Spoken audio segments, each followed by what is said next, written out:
previously unknown coronavirus broke out and changed life for billions of people. The Maine CDC held its first press briefing on the COVID pandemic March 10th, 2020.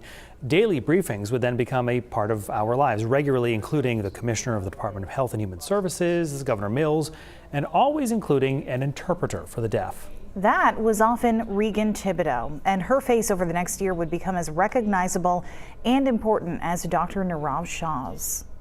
What was that like for you? I was honored to be serving my country in that way. I was honored to be trusted to share very important information.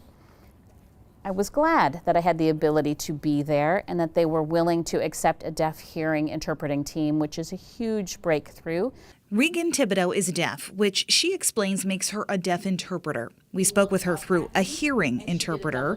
While both communicate using American Sign Language, Regan has a lived version of the language, which she says makes the communication more three-dimensional, something a lot of viewers saw for the first time during the press briefings through dramatic expression.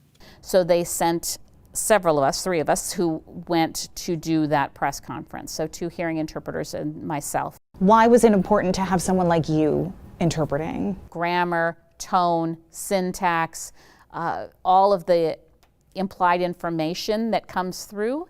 And American Sign Language, 80% of it is not the signs that come off your hands. It's all the rest of the stuff. Closed captions can't do that. Text can't do that. Did people stop you in the grocery store and thank you? Yeah, and they still do. I think it was even just 3 days ago, somebody came up to me and said, "Hi, thank you." Months into daily press briefings in Augusta, Regan realized she needed more help and brought in Josh Seal. Josh had just started working professionally as a deaf interpreter, and I'm also a deaf interpreter trainer. So he was my student back in 2016 or 17. He was, of course, nervous early on, but he picked it up so quickly.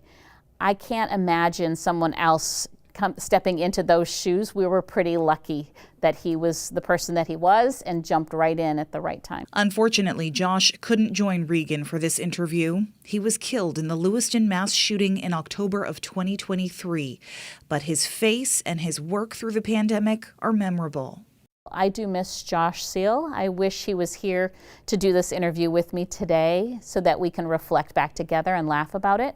It was a very serious time, but I think we've come through and we've survived that time. I think there were almost 200 press conferences that you guys were involved in. And Maine, yeah. And Mainers, many for the first time, saw you. What was so important in your mind about that? They see that we're part of the overall public. We live with all of you. We're your neighbors, we're your business owners and customers. We deliver your mail. We are everywhere, but people don't always see it. So when we had that platform during COVID, they realized, oh, they have jobs. They do important things, just like all of us. Regan was even asked to help support the White House interpreting team during President Donald Trump's briefings. She helped connect with the Registry of Interpreters to make sure that there was support for the deaf community all over the country.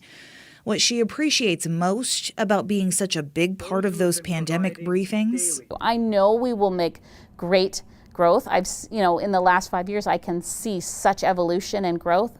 I'm really hopeful for the future. That future, by the way, includes more businesses offering access to interpreters and growing Maine's interpreting profession.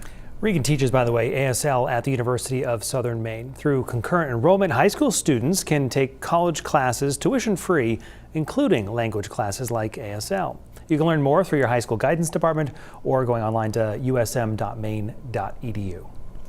This story is just one of many included in our special Living with COVID 5 years later in Maine. You can watch it only on News Center Maine Plus starting tonight at 6:30. If you can't catch it at that time, you can watch it anytime on our app. Download it for free right to your television on Roku, Amazon Fire, and Apple TV.